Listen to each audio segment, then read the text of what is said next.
Welcome to the Talk With Kiet podcast, where we connect people, ideas, and capital to help make a difference in the world. The podcast interviews people with interesting life stories that's worth knowing, ideas worth sharing, and capital worth allocating. I'm your host, Kit Tran. Now, I am so privileged today to be able to talk to my buddy, Rich Robbins, the founder and CEO of Disruptiv Data. Rich and I talk about his colorful career and life journey, his journey into retirement, twice, I might say, and starting a company in his 60s. Most importantly, learn more about his interesting startup, Disruptiv Data. Rich, welcome to the podcast. Thanks, Kit. Good to see you again, buddy.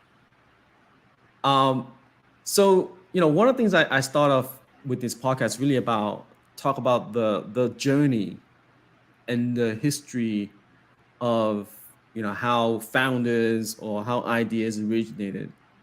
And before we talk about your life in data and fintech, there's something about you that not a lot of people know, where you started off in manufacturing or right. a totally different industry. So tell us about how you started and how you got from where you are to even being in this industry with us. Well, obviously my career, as you know, is a series of unplanned events. And I was always interested in how the world worked and wanted to see it from a young age. I started with model trains, building layouts, getting into electronics, tearing it apart.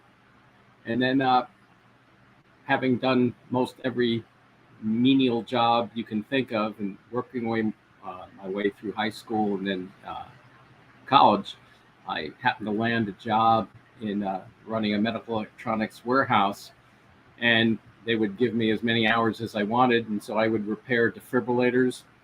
I would repair the first generation portable heart monitors. And then there was a research lab affiliated with it. I became friendly with a guy who had 40 patents and had instrumented all the Apollo space shots and the secret missile shots in the 60s. And he was doing the first generation microchip portable blood gas analyzers. And he became a dear friend. And then he came up one day and I started helping him and his son while I was still in my senior year. And when I graduated, we tried to do my original startup, which was in manufacturing, was instrumenting power plants by taking the thermal wells that typically were used as a vehicle to insert a sensor and making it into a sensor. And we did a test with a real power plant in outside Philadelphia, along with Westinghouse. So I got my first experience there in the entrepreneurial spirit. I also learned that you can have the best patented device in the world that's proven, but if someone doesn't, in certain industries, if the regulatory bodies don't make it happen, it will never see the light of day, except it did see the light of day outside the US. So the other lesson from that was we had other people who wanted to invest in us. And my dear friend Paul couldn't let go of the concept of control.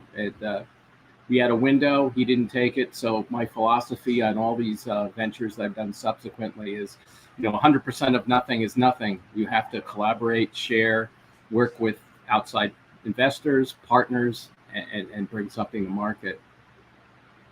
So fast forward that manufacturing experience, I had a dual major, computer science. I learned that in high school, and another, lucky event along the way is when I went to high school, CEOs' kids used to go to high school. So the daughter of IBM's chairman at the time, she was going to public school, and I learned when everyone else was still using punch cards, I was on a Selectric keyboard typewriter learning APL that was connected to the IBM Kitchewan lab. And, it just doesn't, I don't think these things happen that readily anymore. So got a job with a precursor of what's now Ernst & Young as an auditor. And then didn't realize I didn't like that, was working at a timeshare computer company. And I remember they said, you had to sit. We're going to audit the accounts payable. So I figured I'd have to write a program, because I already knew how to do that, No, instead they made me sit in the computer room by a printer for 8 hours, watching all the confirmations run off, and I felt like a horse's butt. And so that was my audit experience. And then one day I just walked into the head of consulting, and it was always they always say you'll never get out of audit to join the consulting team. So I happened to meet this guy, Joe Dugan, just introduced myself, said, I run a warehouse. I've been out there already, and I know how to do modeling. And believe it or not, yeah, 3 months later, the phone rings, and it happened to be the day they typically let people go. And so the crew I was working with, I walk in the morning, I'm all happy, and they go, "Rich, Larry called." So I go in the back. There was no internet, no phone. I had to go in a cube. So I rang up Larry, and Larry goes, "Hey, Joe Dugan, the head of consulting, wants you to join him." And so that was how I got into manufacturing, in that I was suddenly doing specs for, National Steel Service Center. I was setting rates for forges, in a period of inflation. It's pretty funny. When inflation was crazy, my assignment, and they couldn't afford modeling. So I remember I did all the cost workups and allocations of indirect costs, irregular costs on spreadsheets on my mother-in-law's table. And I had like two gigantic rows where I had to say, okay, non-destructive testing for this is the hip replacement. It was crazy, but you learn the details. And then early on, Excel was done on mainframe, so I did that for them as well. Then one day I got a call, and I was traveling a lot, and I just gotten married and moved into a small house in Briarcliff Manor, New York. And they said, "Would you like to run computer audit for a manufacturing company, and we'll train you on, online real-time COBOL in those days," which is what it was. So I joined a company called Burndy, spent several years there. So I left them to go to Warner Communications, and had an office overlooking Central Park, and I did consulting projects. My favorite one there was somehow Warner Cosmetics, which is Ralph Lauren Polo. They used to own it. They had screwed up paying the beauticians, and my job was to write the program and deliver checks. Unfortunately, I was married. I met a lot of beautiful women as I distributed checks around the Northeast, because if you don't incent the people working, they don't push the product. So That's right. yeah. So after that, Warner Communications owned Atari, and someone realized I knew manufacturing, and they put me on the project to understand what was going wrong. And so I traveled the world. I should step back. I've been very fortunate. I said I always wanted to see the world. And at that manufacturing company, I was allowed at 21 or 22, I forget how old I was, to travel the world first class. Wow. And their plants were in places like Grenoble, France, outside London, Sao Paulo, and it was really an experience, as well as throughout the U.S. So how I got into financial services, Warner got in trouble with Atari. They lost $1 billion, and got recruited again. And I was to be the head of computer audit for Mutual of New York, an insurance company based in New York, the old Superman building. And I was there doing that for a year or two, working on new product introductions. And then I got tapped to run corporate investment systems. Walked in one day, not when they were firing everybody, but they said, "We want you to take over this group." And I knew the group, and I said, "I don't want the job." And they went to me, "What do you mean you don't want the job?" And I said, "There's a very good chance I'm going to come back to you and say, just shut it down, because I haven't seen the talent that you'd expect." And they still were perplexed at me turning it down, and I had no idea what type of raise they were thinking of, which was quite nice. And I finally said, "I'll take it on one condition. I got my old job back." He said, "That's all you want? Sure." And then I did that and fell in love with it. I ran brokerage systems for them. Real estate, put in new real estate systems. did my first data warehouse, which was consolidating their investments in stocks, bonds, real estate, and mortgages. And I remember we did it, and it was an important lesson, is that I pulled it all together so it was correct in every way except for one thing, the quality of the data. And the most important thing in the mortgage portfolio was the anchor tenants, because we were in a tough economic time. This was about 87. And I showed it to the head of real estate, who was, I considered a friend. He picks one at random. That's wrong. I go, what do you mean it's wrong? I know, we scrubbed everything we got, reconciled. He goes, it's wrong. That's the wrong tenant. They moved out 3 years ago. So I go back into the mortgage servicing people, and these were all large commercial loans. And, oh, no one ever asked us about that, so we haven't updated it in years. The most important piece of data to do forecasting and analytics on. Wow. And it was old. So that became another project to clean that up. But that is the one thing you realize, that when you're starting to move into data science, the quality and how to get that curated data and keep it right is very interesting. And we have several opportunities right now where that's really some of the issues that we're asked to clean up. So how I got here, long journey, unplanned. I left out many other stories, but what's next, Kit? What would you like to talk about? Yeah, no, that's an amazing journey, and I guess you've also retired twice, right? Yes. As part of that, like what decision was going through your mind to say, okay, it's time to retire? Well, and then what decision went through your mind to say, well, it's time to unretire? Well, the first time I retired, fast forward from Mutual, New York, they also got into some trouble, and I was on a group looking at scenarios and working with the guy who, before he became the insurance commissioner for the state of New York, and it looked like out of every scenario, there was only one chance the company would survive, and they were consolidating. They offered me a job to move to Syracuse, and I didn't want, as a young family person, to move the family for a company that might not make it. So I took a job at Ross Consulting, which really got me into the sell side, as well as what I knew from the buy side, running technology for an insurance book. And I learned a lot, worked with very bright people. Ross, in those days, it was one of the smallest of the big eight. Its consulting firm never worked with audit clients. So it was a true entrepreneurial group, very bright people. And I was hired to be a manager, and so I got in and learned a lot.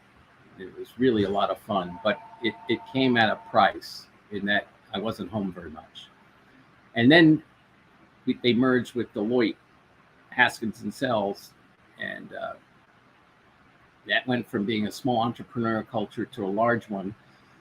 I got along with everybody, and all through that recession, I was busy working, and I was still very technical. I was doing network work. I was building out trading floors, and because of the wanted to be home more, I took a job with one of my clients, Louis Dreyfus Energy, and the marriage didn't work out, but the job was wonderful. I built out trading floors. They buy refineries, oil depots, and this is in the early 90s. And I ran global computer operations, was in charge of systems integration. Every day was really an adventure. And then I actually went over and helped in Europe launch a intra-German petroleum business. And then and was also responsible, of course, for the global networks. The company grew very quickly. From I was like employee number 20, and there was like 1,200 or 1,300 when I came back to the U.S.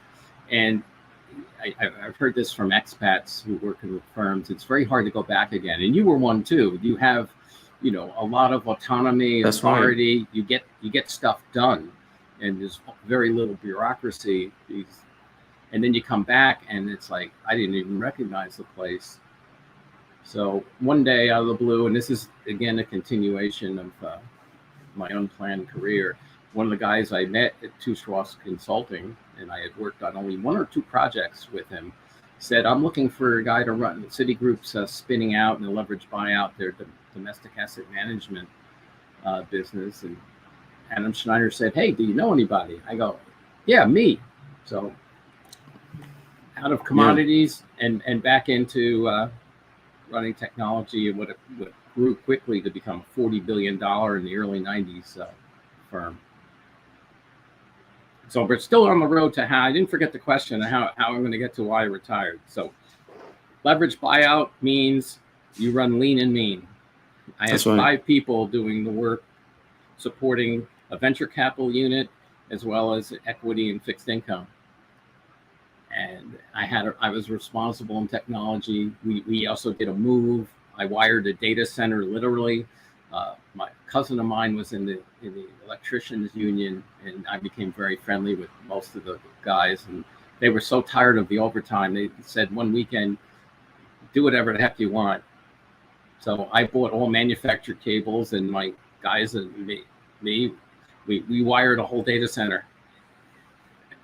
And they came in on Monday. They couldn't believe it, but that's what it is when you're. The leverage buyout is very akin to what you do when you're doing a startup. You have to get as much done as possible with as few resources, and necessity is the mother of invention. You try things and you fail quickly, and we'll get back to that in a minute.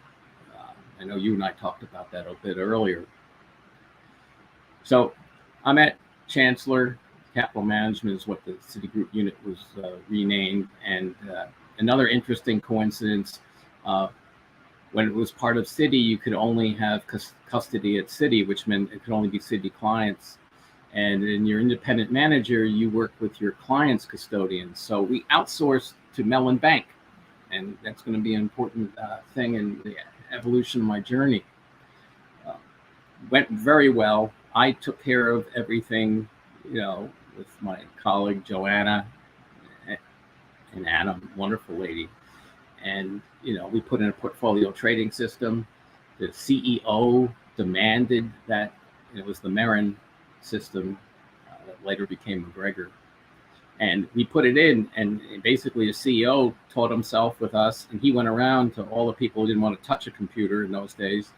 And he said, we're privately owned, leverage buyout. If we have a trade error, it's coming out of your bonus. And so that's how we got people to readily evolve. And then we force balanced the blotter to Mellon Bank, and every morning someone would come in and look for the outliers, missed corporate actions, typically crazy stuff. And that's how we did that. So Chancellor eventually put itself up for sale, and I figured you only need one senior technology person. So I went back to Deloitte Consulting and had fun. Worked with the audit teams in investment management, and also started a partnership with a new startup called Eagle Investment Systems. Lou Maori, who's now a senior person at State Street, actually recruited me. I knew the other founders, and they took a round from Warburg, and I joined them. And as head of business development, even though I was still configuring computers and doing the pre-sales engineering large-scale benchmark tests. And one of those was the Charles Schwab tax lot accounting engine. It's still in use today. This is going back like 20 years. Yeah. So how this answers the question is, I worked a lot of hours. I had wardrobes where, I'd run out in New York, I'd run out to Saks Fifth Avenue, or in Connecticut, or wherever I was. I had clothes because I never made it home because something happened. And so fast forward, Eagle was acquired by Mellon Bank. I knew the people who acquired us, which was a pretty small world, and did very well. One day I raised my hands and said I wanted to try sales because I've been helping all the sales folks. And so I think that no one ever confirmed. I think they went out to a restaurant or bar, and they probably said, okay, that guy wants to do sales, give them public sector. We have no idea how to sell to the government. So that was right after 9/11. And in 2002, the only people buying in financial industry were public funds. And I had a blast and worked with a lot of great people around the world and brought in clients. You know, the proudest one was bringing in Yale to do private equity work. And what I learned there, and again, it's not forgetting the question. That's right. I went hands-on, worked with the accountants, looked at what the general partners were sending in, understood because we did the accounting. See, and I had to know the debits and credits, and that prior experience came back to help. And more importantly, you know, what's important. And from working in real estate and working in the venture capital systems I supported, you know, I had a handle on what the front office cares about, and that's what deals are in the pipeline, what's my cash flow, and they know about it 30 to 90 days before the accountants ever see it. So you always have this dichotomy, and we're actually doing work now with private equity and firms who also want to harmonize their data across public and private markets. You need a real-time eyeball between public and private markets. Kind of, exactly.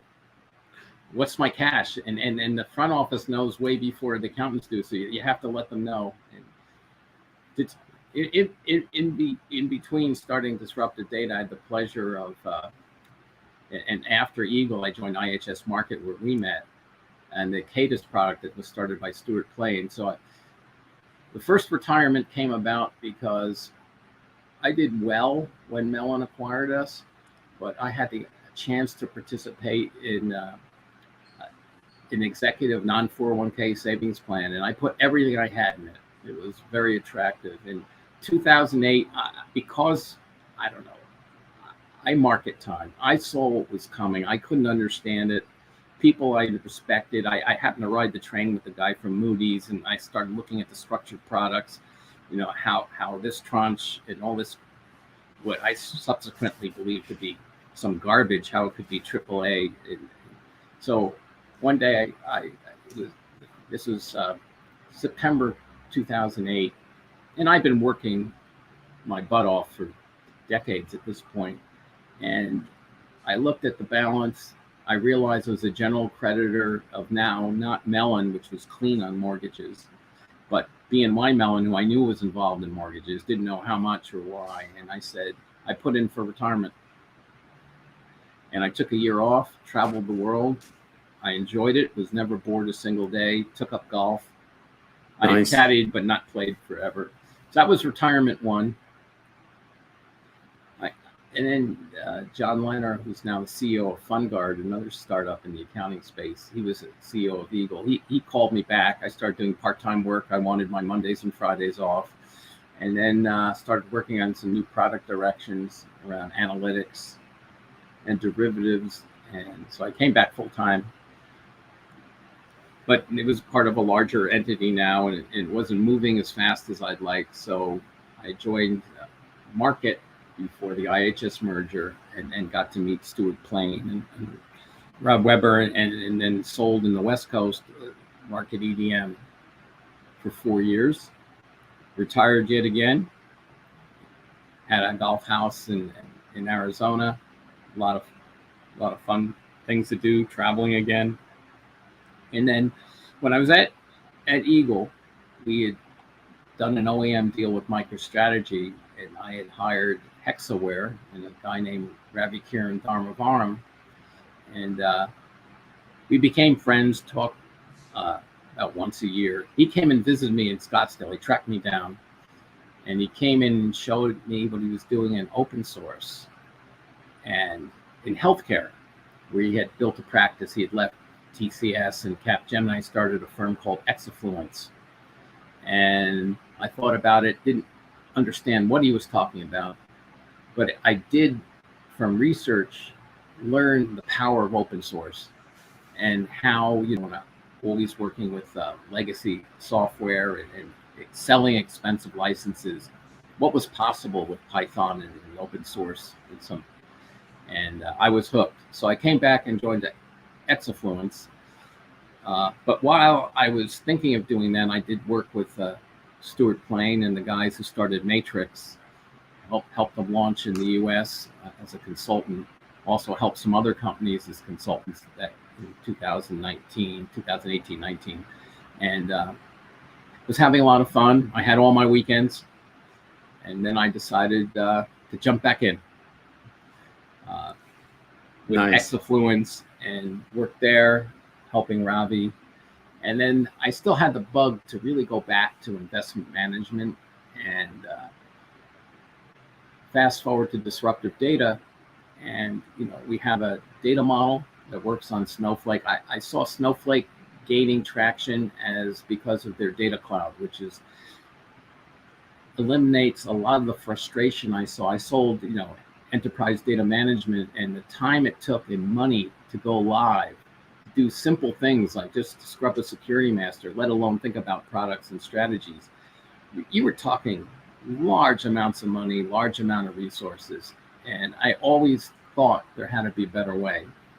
And when Deloitte when we were implementing Eagle in the early days, because we were expensive on every project, we sought a 30 to 40% productivity gain. So we were automating a lot along the way.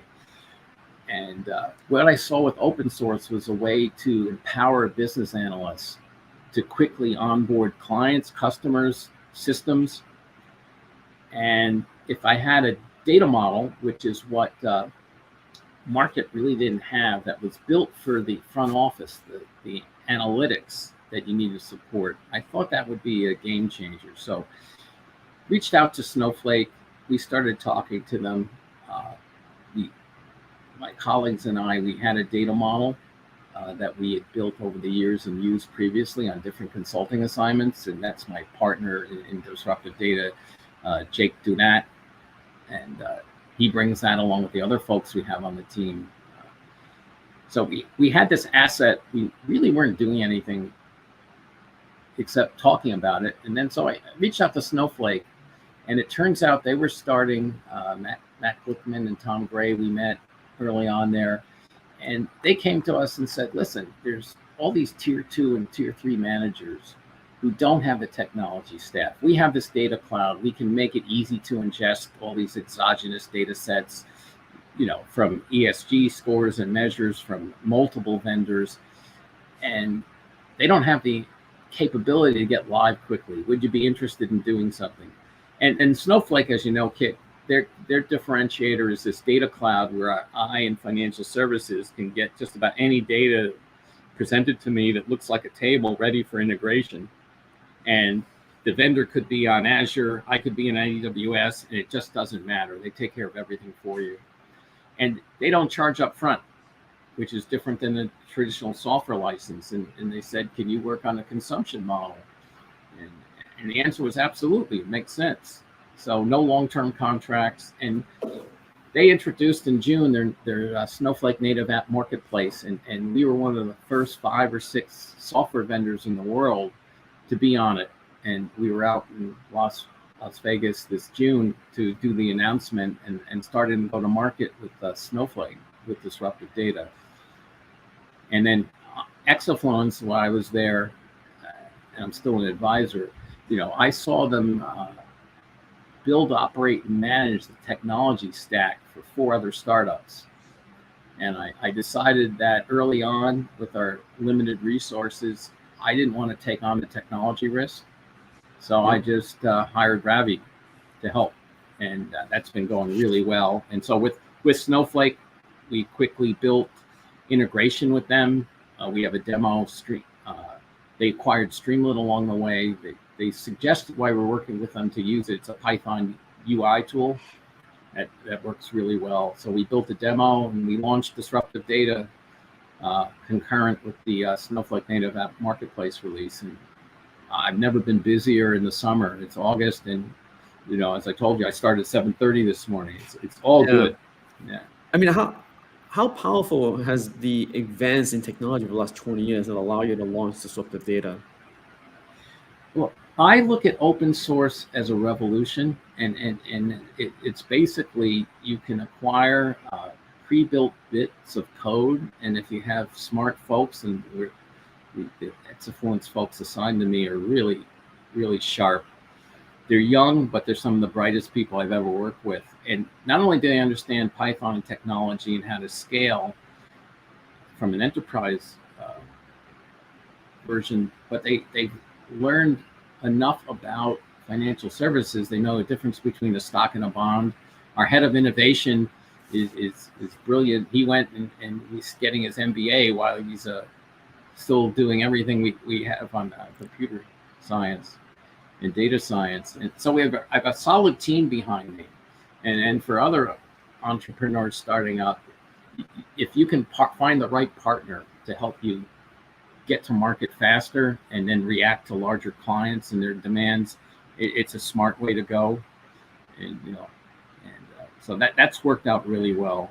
And then you can focus on acquiring new customers, because you learn from customers. What I've learned over the years, whether it was my internal customers at Mutual of New York or Chancellor, or external customers, there's a lot of great ideas out there, and not everyone has the time to implement them. And if you can figure out how to work as a true partner and help clients, we're doing that now with someone. We wanted to clean up their private equity book, and we looked at it and realized that LEIs are a great way, or a great discipline, a process to put in the private equity world. And so we also have the tools, obviously, to cleanse the data and how to store and then do the analytics off of it. And but the revolution is there. I mean, we ingest PDF statements, charts, and graphs. We use some natural language processing and machine learning, and we're able to deliver it at a price point where we still make money that it just couldn't do even 5 years ago. You have to worry about cybersecurity, obviously. So one of our expenses is to from in development through when we publish, know what open source is there, what the vulnerabilities are, that they're all remediated.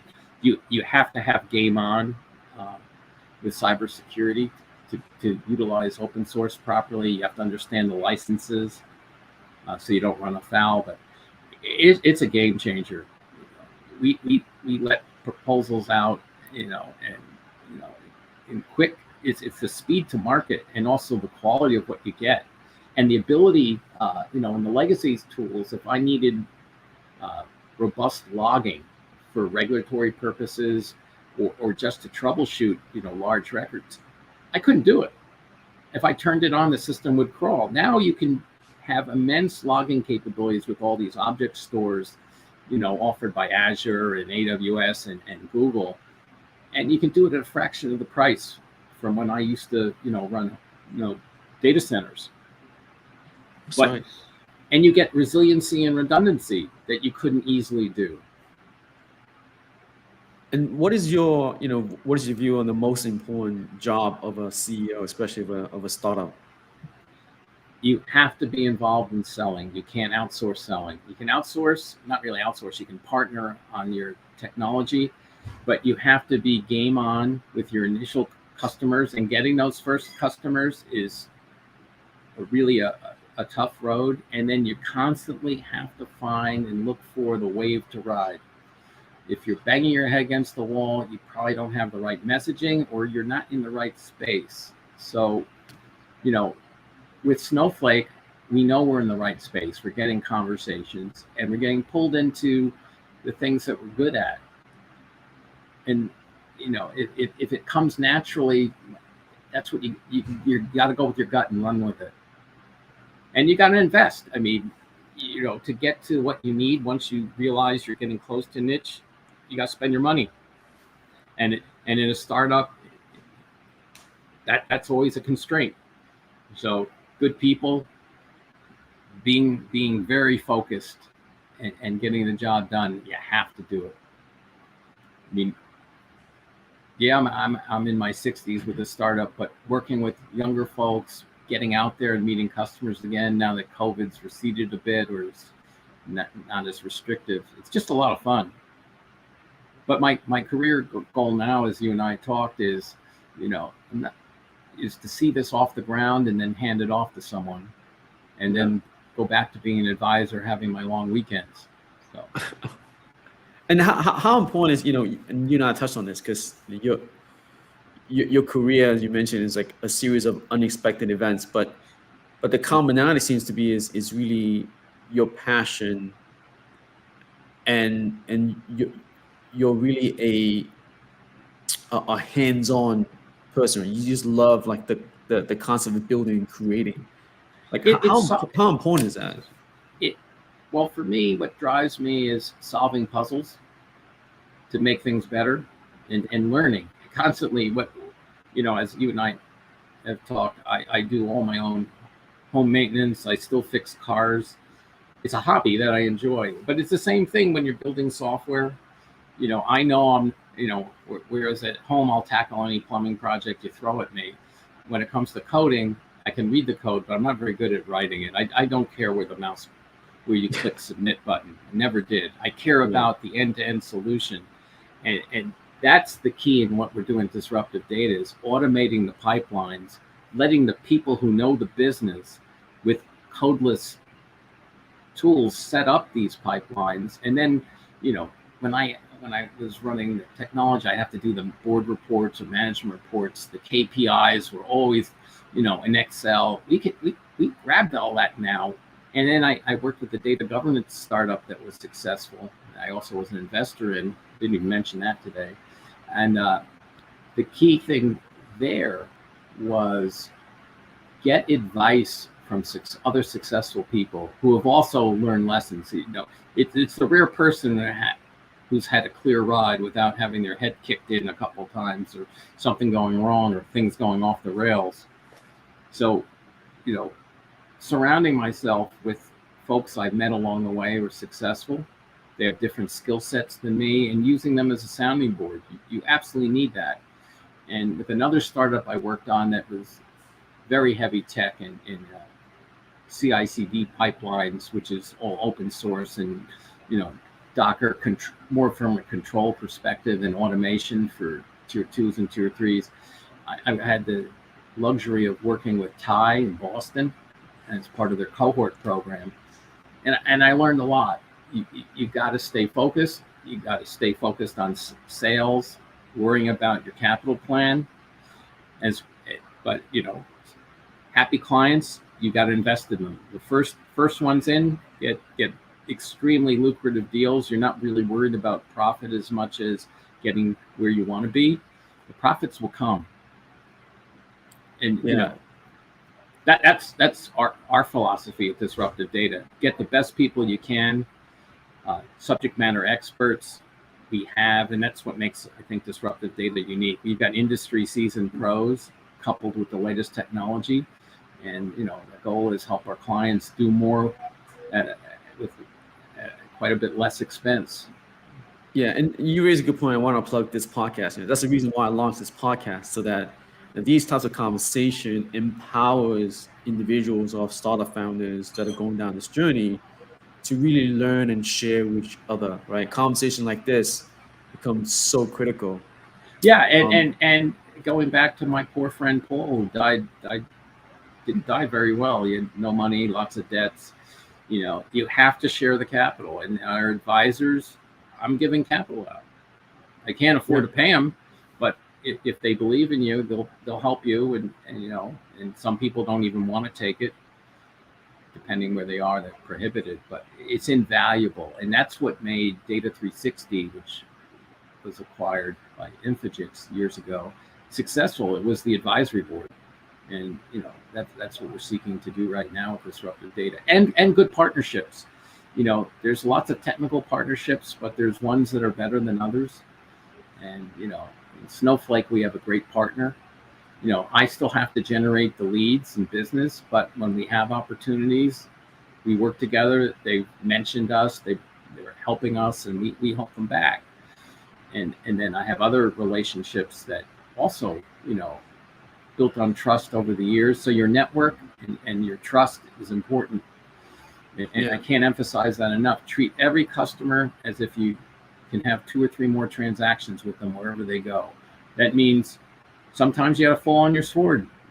It means sometimes you can't bill. I mean, when you get to be a bigger public company, that gets that yin and yang gets harder to do. But long term, if I look at my sales career across 2 firms, I've had people who bought from me multiple times. And that means, as a salesperson, when you get that Sunday phone call, you pick up the damn phone and you answer it. And if it's a customer, maybe you haven't talked to them in a year or 2 years. If they're calling you, they've got a serious problem. And then, as the companies get big, you then call in, send the email, track people down. And they go, why'd they call you? Well, if you had answered the phone, they wouldn't have bothered me. I'd be happy not to take the dang call, But once I'm involved, what the hell's going on here? Let's fix it. Now going back to your earlier statement, though, one is how you identify you have the right product market fit, and then how do you know when you don't, and how do you pivot? Well, it's not easy to find that niche to really help you grow. When you don't have it, when you have a series of conversations and people either you don't have the follow-up. Now with Disruptiv Data and working with Snowflake, and our story simple, our pricing philosophy and how we're going to market, I know we're on to something. And we also have referenceable clients at this point. And surrounding the right people. So you start having these dialogues, because even though I've changed the licensing model, the sales cycle and time is still going to be 6 to 18 months. So you got to see your prospects, you learn, you get a gut feel of which ones are going to work or which ones not. But all the while, if you're having a dialogue, they're learning and you're learning. And eventually you start figuring out what works and what doesn't. And it's evolving too, because things change in the marketplace, and you got to be aware of them. We're heading into, are we in a bear market? Is it going to get worse? Are we going to, the R words being talked about? And as far as I'm concerned, Disruptiv Data, the R word is our friend, because we markedly lower cost while providing more value. So that's going to be a value proposition. It's a little premature, but that's where we're steering towards. Why would someone even consider doing a technology project? Well, the demands are in the buy side are going up. There's more regulatory pressure, more disclosure. And if you don't automate that, your costs are going to go up, and then your profits go down. And then the legacy platforms, if you're still, you're looking, you want to use the cloud, you want to support on one platform your front office, not just the middle and back. There's viable ways of doing that now that don't cost a fortune, you can do with low risk.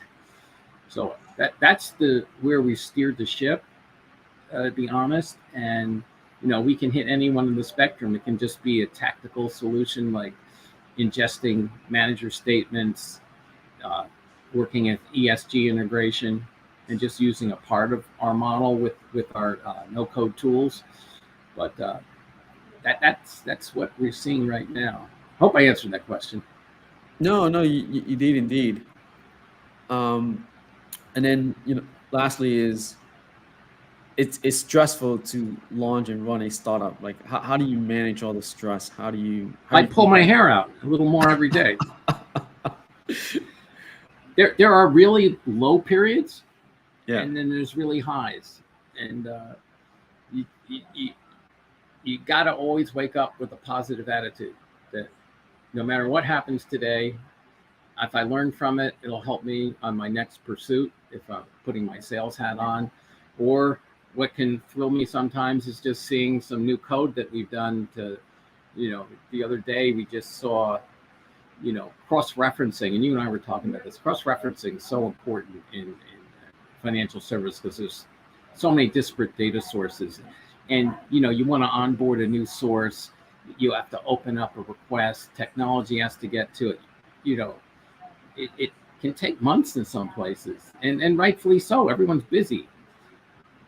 But we just externalize that so the business analyst can say, I want to change my cross-reference.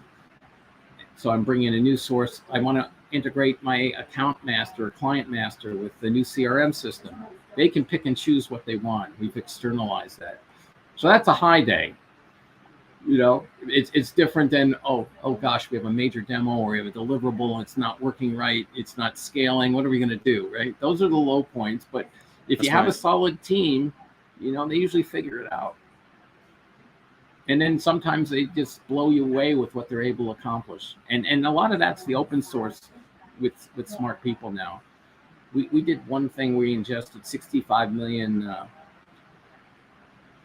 index and benchmark records, and not only ingested it, we were able to add improved data control and repair facility while beating the pants off the existing SLA. For a while there, how are we going to do it? But we did it, and that's the power of, we set up a Python Ray cluster, which is to tackle the problem in parallel, and then the guys coding for us, we conceptually talked about, it'd be nice if we broke this down to what asset type it is and grab totals and then better yet, if record 105,026 is bad, let them click a button and not take a lot of time and see the record, and grab the data frame, which you can do in Python, and present it to them and give it to them as a spreadsheet, if they want, so they can see everything. So nice. But there are highs and lows, and you don't want to run out of cash, so you have to manage cash. The CEO has to sell, and you're going to manage cash. Otherwise, you're going to be you'll run the ship aground pretty quickly. So how you manage that? How you manage invoicing and all that stuff like that? The whole. You got to have. Those are the extra hours that you have to put in, right? Because during the day you're busy, but you have to also realize when you're doing a startup, and larger firms that can absorb this, is people don't pay on time.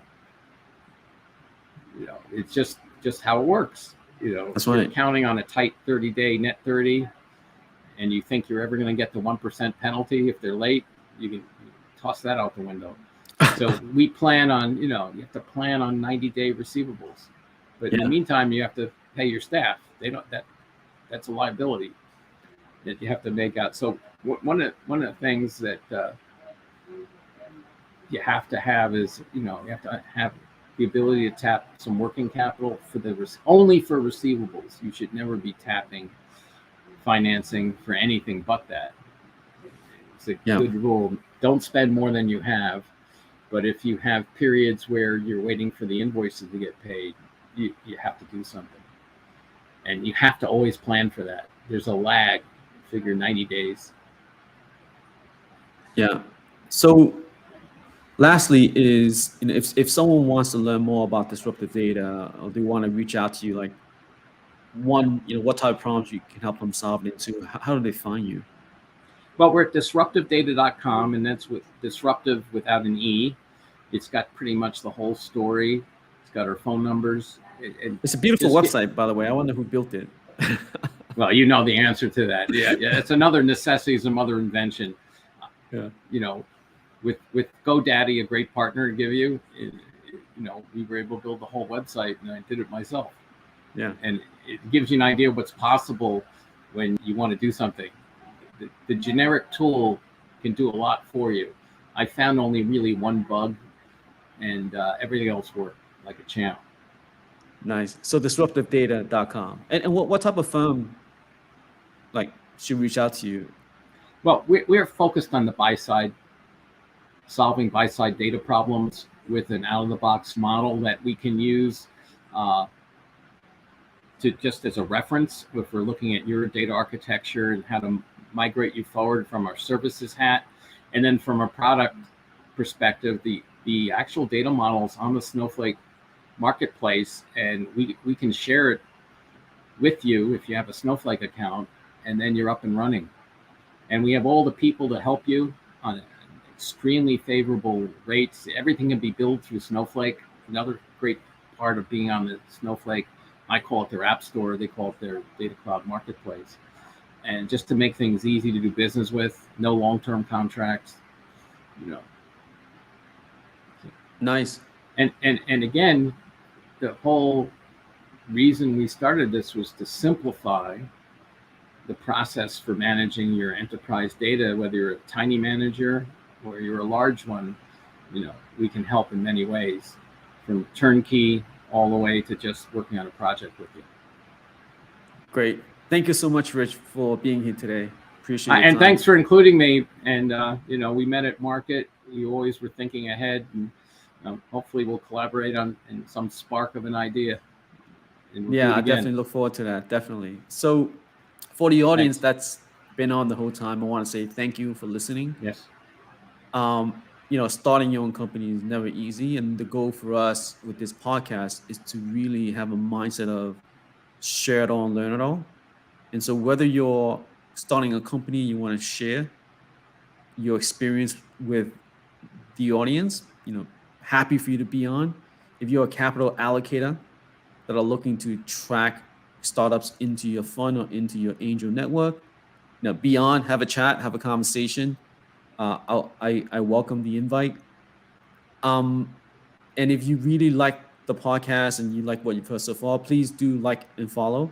We are on Twitter, we're on LinkedIn, we're on YouTube, and we'll be on more and more platforms as we move forward. Now, please be on the lookout for next week, where I'll be talking to Nicole Rogers, the founder and CEO of Jordan Foods. We'll talk about the state of the world supply chain and food and the future of food flavoring. And it'll be definitely a very fruitful conversation as this one and the previous ones that we have. So thank you, everyone, and have a blessed day. Bye-bye. Thank you, Chip.